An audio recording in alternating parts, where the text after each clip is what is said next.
A treat for me. It's his first time performing at Bambino's, so please give a warm welcome to my good friend, Jay Porter, everybody.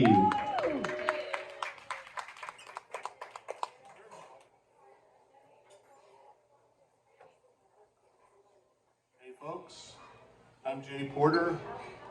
I fight for truth, justice, and the right to wear spandex.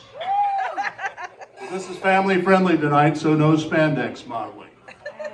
So I'm recently retired. I used humor at work, win friends, influence people, destroy enemies.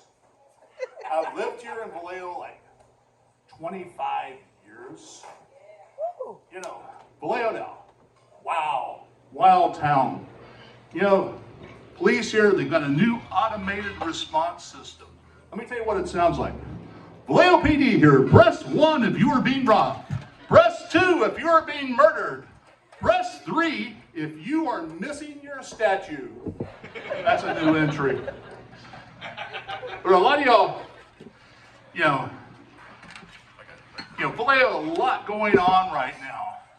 And you know, Vallejo, they've declared a state of emergency. In my opinion, Vallejo needs to declare a state of stupidity. Because Vallejo's got a whole lot of stupid people. Y'all, are any of y'all on the Nextdoor app? And it's kind of like the petri dish for all the stupid people in Vallejo. You know, people posted some postings that might be typical there. Does anybody know where to buy toothpaste in Vallejo? There's a dead bird in the street. Or my favorite, I have 5 roosters that need rehoming. To which I want to reply, I have 5 cast iron frying pans, perfect environment for rehoming. So like I say, you know, you got a lot of stupid people here, and you know, stupid kids now. We're taking stupid majors in college, we're taking huge loans, stupid classes. Let me give you a few examples.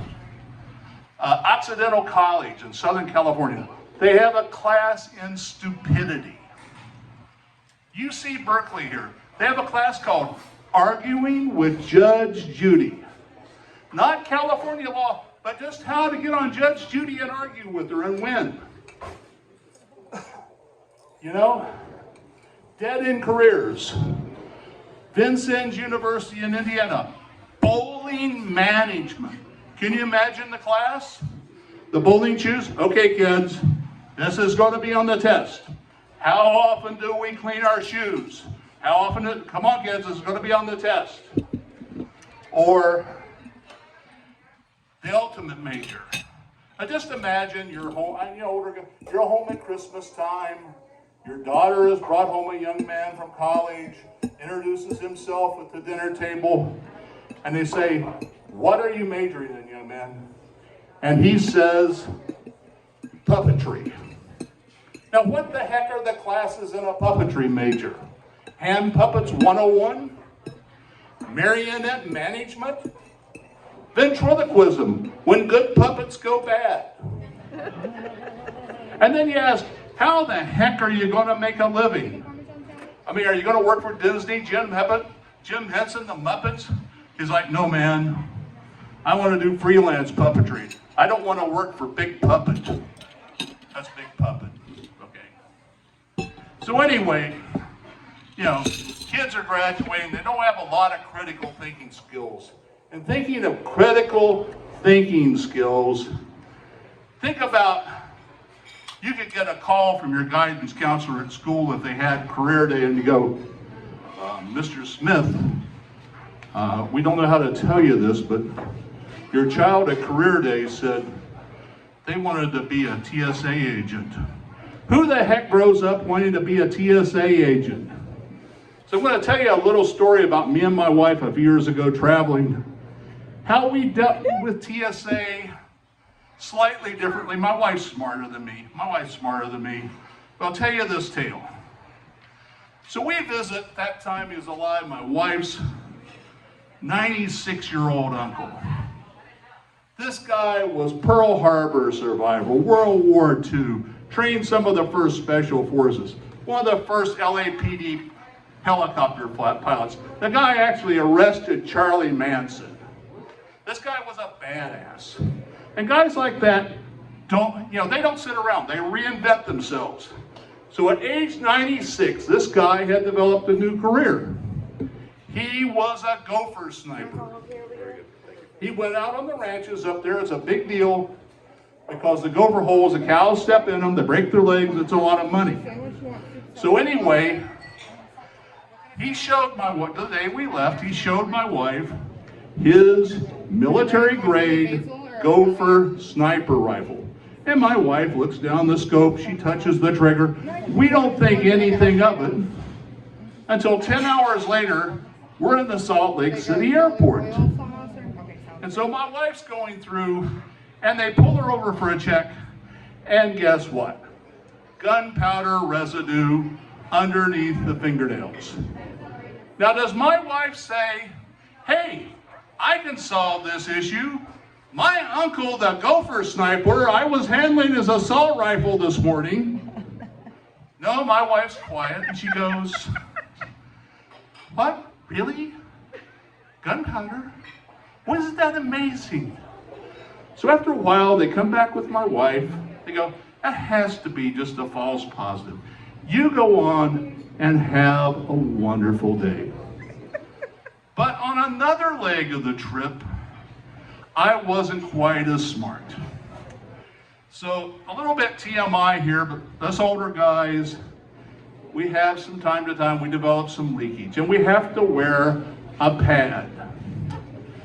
And that day I decided to wear a pad to the airport. So I'm used to, it's very sexy. So I'm used to getting extra wanding. I've got an artificial knee, an artificial hip, probably an artificial head, I don't know. So that goes through and I'm getting my complimentary extra wanding as usual. But this guy suddenly starts taking his wand and going around my crotch in a circle. And I'm sitting there and I look back, and there on the screen over my crotch is a white rectangle. And suddenly I knew it.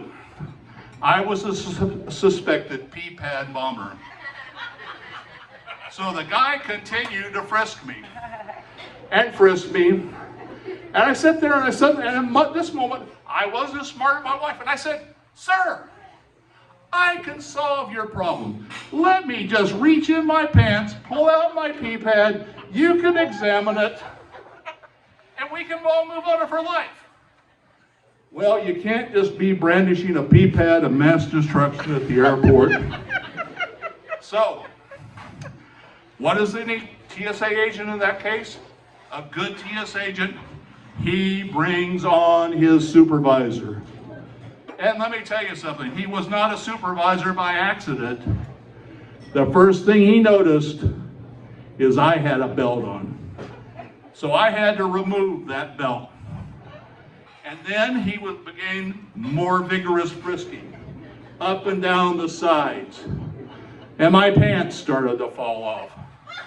And then graciously, he allowed me to put one hand on my side, one hand in the air, and he continued the additional frisking and wanding around the peripheral of my crotch.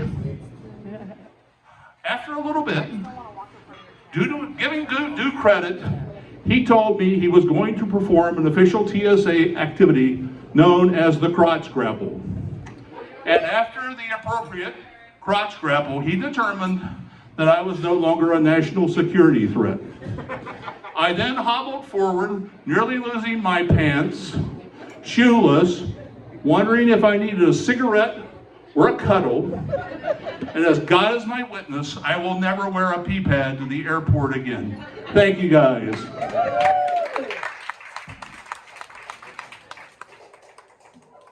Jay Porter, everybody. How do you guys like him?